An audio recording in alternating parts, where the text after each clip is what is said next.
as happy as we are with this regimen, it's not sustaining our patients lifelong. So can you comment on what you think as the unmet need going forward? Yeah.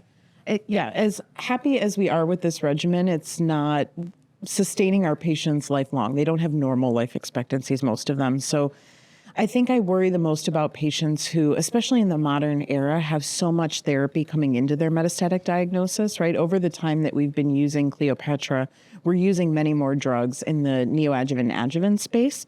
And so I always worry that the effects that we saw in CLEOPATRA may not hold true for the patients we treat in the modern way today, with a lot more neoadjuvant therapy, pertuzumab-containing therapy, T-DM1 adjuvant therapy.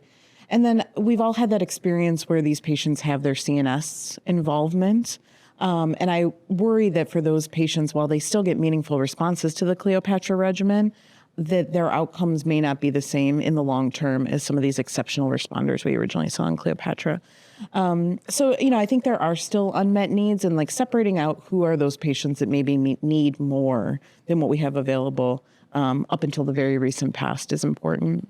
Yeah, I think if we could figure out I think there is, like, thinking about the possibility that we could cure stage 4 disease is very exciting. So for me, the unmet need is how do we select out the patients for whom that might be possible? And then how do we figure out if those are the people that need more upfront and they need everything upfront, or are they not? And how do we tease all that out and select which patients are appropriate for that? So I think it's exciting that we may get there, but I think that that's where I'd like to see us going next. But even based on CLEOPATRA, when you're thinking about that regimen, which we have a huge experience with, and then we're going to start talking about some of the newer regimens, when you're thinking about, the clinical endpoints we look at in a trial, whether it's response rate, progression-free survival, overall survival, toxicity profile, do one of those elements trump the others in your mind?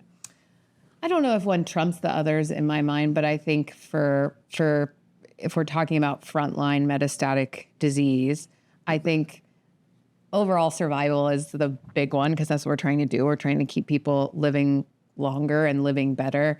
It's hard to tease that out in a lot of these trials, but I think that's an important endpoint.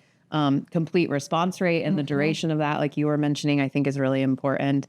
And one thing I think we're still missing from some of the newer trials is the quality of life data, time to deterioration and quality of life. That kind of endpoint, I think, in the metastatic population is really important. Does that capture pretty much through your thinking as well? Yeah, absolutely. I think being able to adjust these regimens over time for our patients and knowing what that does to the efficacy is really important, because inevitably you have patients that are responding really well, but there's just lifestyle factors that come into play, right? They can't make it to the infusion center, or they're just tired of getting treatment. And like, how much flexibility do we have here? I think that's another unmet need that we didn't mention before, but it comes into our practices every day. Yep.